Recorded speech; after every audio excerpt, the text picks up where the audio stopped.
ಕರಾವಳಿಯ ಒಂದು ಪುಟ್ಟ ಹಳ್ಳಿಯಿಂದ ಬಂದು ಇಂದು ದೆಹಲಿಯ ಸಂಸತ್ ಭವನವನ್ನು ತಲುಪಿರುವ ಶೋಭಾ ಕರಂದ್ಲಾಜೆ ಅವರ ರಾಜಕೀಯ ಬೆಳವಣಿಗೆ ಹಿಂದೆ ಒಬ್ಬ ವ್ಯಕ್ತಿ ಹೆಸರು ಅಚ್ಚರಿಯಾಗಿ ಉಳಿದಿದೆ. ಅವರೇ ಕರ್ನಾಟಕದ ಮಾಜಿ ಮುಖ್ಯಮಂತ್ರಿ ಬಿ. ಎಸ್. ಯಡಿಯೂರಪ್ಪ. ಶೋಭಾ ಕರಂದ್ಲಾಜೆ ಅವರಿಗೆ ಸಚಿವ ಸ್ಥಾನ ಕೊಡುವಲ್ಲಿ ಅಥವಾ ಅವರ ರಾಜಕೀಯ ಬೆಳೆಯುವಲ್ಲಿ ಯಡಿಯೂರಪ್ಪ ಅವರ ಎಷ್ಟು ದೊಡ್ಡ ಪಾತ್ರ ಇದೆ ಎಂದು ಶೋಭಾ ಕರಂದ್ಲಾಜೆ ಅವರನ್ನು ಸಚಿವ ಸಂಪುಟದಿಂದ ಕೈಬಿಡಬೇಕಾದ ಪರಿಸ್ಥಿತಿ ಬಂದಾಗ ಯಡಿಯೂರಪ್ಪ ಅವರು ತಗೊಂಡ ನಿರ್ಧಾರವೇನು? ಇದಷ್ಟೇ ಅಲ್ಲ, ವರ್ಷಗಳಿಂದ ರಾಜಕೀಯ ವಲಯದಲ್ಲಿ ಕರ್ನಾಟಕದಲ್ಲಿ ಕೇಳಿಬರುತ್ತಿರುವ ಸುದ್ದಿ ಏನೆಂದರೆ ಯಡಿಯೂರಪ್ಪ ಮತ್ತು ಶೋಭಾ ಕರಂದ್ಲಾಜೆಗೆ ಮದುವೆ ಆಗಿದೆ.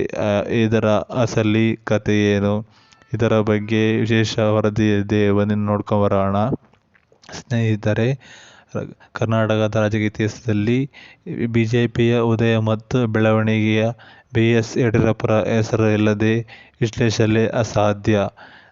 ದಕ್ಷಿಣ ಭಾರತದಲ್ಲಿ ಬಿಜೆಪಿ ಮೊದಲ ಬಾರಿಗೆ ಅಧಿಕಾರ ತಂದುಕೊಟ್ಟ ರಾಜ್ಯ ಕರ್ನಾಟಕವಾಗಿದ್ದು, ರಾಜಕೀಯ ಪರಿಣತದಲ್ಲಿ ಅನೇಕ ಏಳುಬೀಳುಗಳನ್ನು ಕಂಡಿದ್ದಾರೆ. ಇವು ಅತ್ಯಂತ ನಿಕಟವರ್ತಿ ಮತ್ತು ಪ್ರಭಾವಶಾಲಿ ಶಿಷ್ಯೆಯಾಗಿ ಗುರುತಿಸಿಕೊಂಡವರು ಶೋಭಾ ಕರಂದ್ಲಾಜೆ. ಶೋಭಾ ಕರಂದ್ಲಾಜೆ ಅವರ ರಾಜಕೀಯ ಬೆಳವಣಿಗೆಯಲ್ಲಿ ಯಡಿಯೂರಪ್ಪ ಅವರ ಪಾತ್ರ, ಸಚಿವ ಸ್ಥಾನ ಹಂಚಿಕೆಯಲ್ಲಿ ಇವರ ಪ್ರಭಾವ ಮತ್ತು ಇಬ್ಬರ ನಡುವಿನ ಸಂಬಂಧದ ಕುರಿತು ವಿವರವಾದ ತತ್ವಗಳು ಕರ್ನಾಟಕದ ರಾಜಕೀಯ ವಲಯದಲ್ಲಿ ದಶಕಗಳ ಚರ್ಚೆಯ ವಿಷಯವಾಗಿದೆ.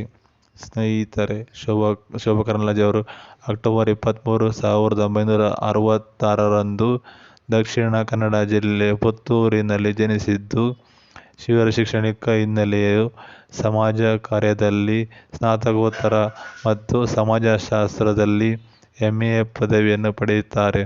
ಆರಂಭಿಕ ಜೀವನದಲ್ಲಿ RSS ಆಕ್ಟಿವ್ ಕಾರ್ಯಕರ್ತೆಯಾಗಿ ಇವರು ನಂತರ ರಾಷ್ಟ್ರೀಯ ಸೇವಕ ಸಮಿತಿಯ ಮೂಲಕ ತಳಮಟ್ಟದ ಸಂಘಟನೆಯಲ್ಲಿ ತೊಡಗಿಸಿಕೊಂಡು ಶೋಭಾ ಕರಂದ್ಲಾಜೆ ಅವರು ರಾಜಕೀಯ ಜೀವನ ಮಹತ್ವದ ತಿರುವು ಸಿಕ್ಕಿದ್ದು 1999ರ ಸಂಕಲ್ಪ ಯಾತ್ರೆಯಲ್ಲಿ. ಆಗ ಇವರು BSF ಯಡಿಯೂರಪ್ಪರ ಮೊದಲ ಬಾರಿಗೆ ಭೇಟಿಯಾಗಿದ್ದರು.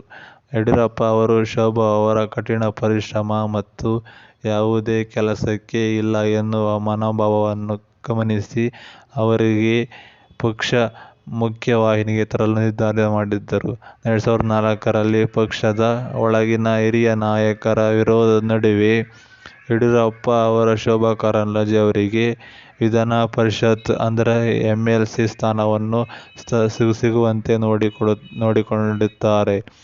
ಇವರ ರಾಜಕೀಯ ಬೆಳವಣಿಗೆಯಲ್ಲಿ ಯಡಿಯೂರಪ್ಪ ಅವರು ವಹಿಸಿದ ಮೊದಲ ಪ್ರಮುಖ ಪಾತ್ರವಾಯಿತು. ಸ್ನೇಹಿತರೆ, ನಂತರ 2008ರಲ್ಲಿ ಬಿಜೆಪಿ ಸರ್ಕಾರ ಅಧಿಕಾರಕ್ಕೆ ಬಂದಾಗ ಯಡಿಯೂರಪ್ಪ ಅವರು ಶೋಭಾಕ್ಕನನ್ನು ಅತ್ಯಂತ ಪ್ರಮುಖವಾದ ಗ್ರಾಮೀಣ ಅಭಿವೃದ್ಧಿ ಮತ್ತು ಪಂಚಾಯತ್ ರಾಜ್ ಖಾತೆಗಳನ್ನು ನೀಡಿದರು. ಈ ಅವಧಿಯಲ್ಲಿ ಶೋಭಾ ದಕ್ಷ ಆಡಳಿತ ಮತ್ತು ಹೊರಹೊಮ್ಮಿದ್ದರು. ಗ್ರಾಮೀಣ ಭಾಗದಲ್ಲಿ ರಸ್ತೆಗಳ ಅಭಿವೃದ್ಧಿಗಾಗಿ ಕೇಂದ್ರ ಸರ್ಕಾರದಿಂದ 800 ಕೋಟಿ ರೂಪಾಯಿಗಳನ್ನು ಅನುದಾನವಾಗಿ ತಂದು, ವಿಶ್ವಬ್ಯಾಂಕ್ನಿಂದ ಕುಡಿಯುವ ನೀರಿಗಾಗಿ 1500 ಕೋಟಿ ರೂಪಾಯಿಗಳ ಸಹಾಯಧನವನ್ನು ಪಡೆಯುವಲ್ಲಿ ಇವರು ಯಶಸ್ವಿಯಾಗಿ. ಇವರ ಆಡಳಿತ ಅವಧಿಯಲ್ಲಿ ಕರ್ನಾಟಕದ RDPR ಇಲಾಖೆ ವಿಶ್ವದಲ್ಲೇ ನಂಬರ್ 1 ಸ್ಥಾನವನ್ನು ಪಡೆದುಕೊಂಡಿತ್ತು. ಆದರೂ ಯಶಸ್ಸಿನ ಜೊತೆಗೆ ವಿವಾದಗಳು ಬೆನ್ನತ್ತಿದ್ವು. ಯಡಿಯೂರಪ್ಪ ಅವರ ಮೇಲಿರುವ ಶೋಭಾ ಹೊಂದಿದ್ದ ಅತಿಯಾದ ಪ್ರಭಾವದಿಂದ ಇವರನ್ನು ಸೂಪರ್ ಚೀಫ್ ಮಿನಿಸ್ಟರ್ ಎಂದು ಕರೆಯುತ್ತಾ ಇದ್ರು. ಸರ್ಕಾರದ ಪ್ರಮುಖ ನಿರ್ಧಾರಗಳಲ್ಲಿ ಇವರು ಹಸ್ತಕ್ಷೇಪ ಮಾಡುತ್ತಾರೆ ಮತ್ತು ಮುಖ್ಯಮಂತ್ರಿಗಳ ಭೇಟಿಯಾಗಲು ಮೊದಲೇ ಹಿರಿಯ ಸಚಿವರೇ ಶೋಭಾ ಅವರ ಬಳಿ ಮೊದಲು ಹೋಗಬೇಕು ಎಂಬ ಪರಿಸ್ಥಿತಿ ಇತ್ತು ಎಂಬ ಆರೋಪಗಳು ಕೇಳಿಬಂದಿದ್ದು, ಇದು ಪಕ್ಷದೊಳಗೆ ಅನೇಕ ಪುರುಷ ನಾಯಕರ ಅಹಂಕಾರಕ್ಕೆ ಪೆಟ್ಟು ನೀಡಿತ್ತು. ಇವರ ಬೆಳವಣಿಗೆ ಸಹಿಸಲಾಗದ ಒಂದು ವರ್ಗವು ಇವರ ವಿರುದ್ಧ ಸಂಚು ರೂಪಿಸಲು ಪ್ರಾರಂಭಿಸಿತು. ಸ್ನೇಹಿತರೆ, ಯಡಿಯೂರಪ್ಪ ಅವರ ರಾಜಕೀಯ ಜೀವನದಲ್ಲಿ ಅತ್ಯಂತ ಕಠಿಣ ಸಂದರ್ಭದಲ್ಲಿ 2009ರ ರೆಡ್ಡಿ ಸಹೋದರರ ಬಂಡಾಯವೊಂದು. ಬಳ್ಳಾರಿಯ ಜನಾರ್ದನ ರೆಡ್ಡಿ ಮತ್ತು ಕರುಣಾಕರ ರೆಡ್ಡಿ ಇಬ್ಬರೂ ಯಡಿಯೂರಪ್ಪ ಅವರ ನಾಯಕತ್ವದ ವಿರುದ್ಧ ದಂಗೆ ಎದ್ದು, ಇವರ ಮುಖ್ಯ ಬೇಡಿಕೆಗಳಲ್ಲಿ ಶೋಭಾ ಕರಂದ್ಲಾಜೆ ಅವರನ್ನು ಸಚಿವ ಸ್ಥಾನದಿಂದ ಕೈಬಿಡಬೇಕೆಂದು ಅವರ ಮೊದಲ ಬೇಡಿಕೆಯಾಗಿತ್ತು. ಶೋಭಾ ಅವರು ಇತರ ಸಚಿವರ ಖಾತೆಗಳಲ್ಲಿ ಹಸ್ತಕ್ಷೇಪ ಮಾಡುತ್ತಾರೆ ಎಂಬುದು ರೆಡ್ಡಿ ಸಹೋದರರ ಬಹಿರಂಗ ಆರೋಪವಾಗಿತ್ತು.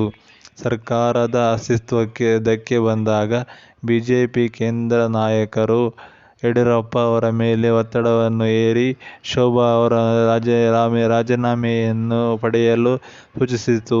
ನವೆಂಬರ್ 7, 2009ರಂದು ದೆಹಲಿಯಿಂದ ಹಿಂದಿರುಗಿದ ನಂತರ ಯಡಿಯೂರಪ್ಪ ಅವರು ಮಾಧ್ಯಮದ ಮುಂದೆ ಕಣ್ಣೀರು ಹಾಕಿ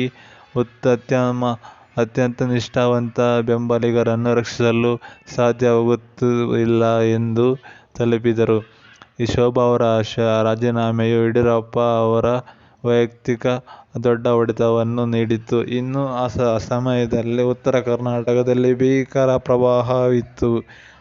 ರಾಜ್ಯ ಜನರು ಸಂಕಷ್ಟದಲ್ಲಿರುವಾಗ ರಾಜ್ಯ ಸರ್ಕಾರವನ್ನು ಅಧಿಕಾರಕ್ಕಾಗಿ ತಿಕ್ಕಾಟದಲ್ಲಿ ಉಂಟಾಯಿತು. ಇದರಲ್ಲಿ ಒಂದು ತೀವ್ರ ಮಾನಸಿಕ ಮತ್ತು ಒತ್ತಡವನ್ನು ಉಂಟು ಮಾಡಿತ್ತು.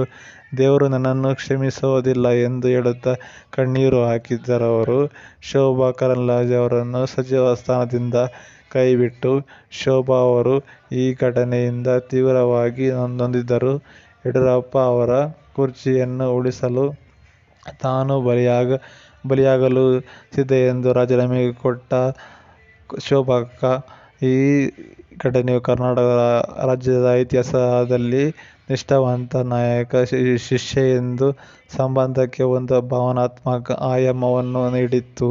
ಸ್ನೇಹಿತರೆ, ನಂತರ 2012ರಲ್ಲಿ ಯಡಿಯೂರಪ್ಪ ಅವರು ಬಿಜೆಪಿ ತೊರೆದು ಕೆಜೆಪಿ ಪಕ್ಷವನ್ನು ಕಟ್ಟಿದಾಗ ಶೋಭಾ ಅವರು ತಮ್ಮ ಸಚಿವ ಸ್ಥಾನ ಮತ್ತು ಶಾಸಕ ಸ್ಥಾನಕ್ಕೆ ರಾಜೀನಾಮೆ ನೀಡಿ ಇವರ ಜೊತೆಗೆ ಹೋಗಿ ಕೆಜೆಪಿ ಕಾರ್ಯದರ್ಶಿಯಾಗಿ ಇವರು ಪಕ್ಷವನ್ನು ಸಂಘಟಿಸುವಲ್ಲಿ ಪ್ರಮುಖ ಪಾತ್ರ ವಹಿಸಿದರು.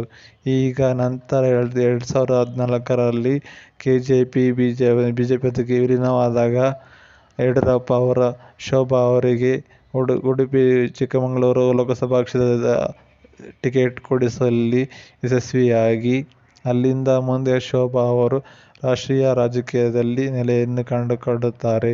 2014-2019ರ ಚುನಾವಣೆಗಳಲ್ಲಿ ಭಾರೀ ಬಹುಮತದಿಂದ ಗೆದ್ದು ಇವರು ಕೇಂದ್ರದ ಮೋದಿ ಸರ್ಕಾರದಲ್ಲಿ ಸಚಿವ ಸ್ಥಾನವನ್ನು ಪಡೆಯುವಲ್ಲಿ ಯಶಸ್ವಿಯಾಗಿದ್ದಾರೆ.